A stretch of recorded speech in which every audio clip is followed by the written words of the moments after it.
خو که موږ ته د باجوړ کوم سیاسي قایدین وایي چې یاره زه به ستا سره فاینانشل هیلپ وکړم د بر څه هیلپ وکړم ګاډی به درته ورما به د ګاډي ډیمانډ ما ته پېښور یو کس کال وکړو ویل 3 ګاډي درلېږم کمپین دپاره که ودې ګاډو 3 واړه به راکړې که دې وبېلو یو ستا 2 زما دغه ستا ډېر شی چند رانږدې کېدو والا دی او د پاکستان تحریک انصاف ګوند دا فیصله ونه کړه چې آیا سیټ هغه به چاله ورکوو.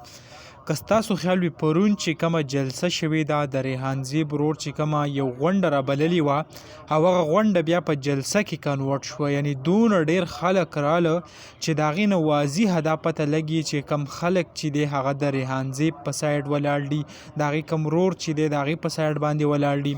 بل طرف ته ګل ظفر هم ډېر زیات په منډو تړلو باندې دی او هغه هم د الیکشن کمپین چې دی هغه شروع کړی دی.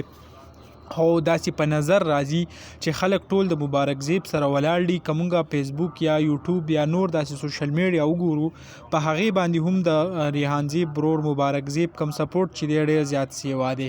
پرون چې کومه غونډه دی کړې ده او کومه جلسه شکل چې وله ورکړی دی نو هغه ډېر زیات خلک د باجوړ کوم ولس چې وراپاڅېدلي او ټول وایي چې آیا مونږ به تا سره ولاړ یو، که څه قسمه مدد ته ستا ضرورت وي، څه قسمه مالي جاني هغه به مونږ تاله درکوو.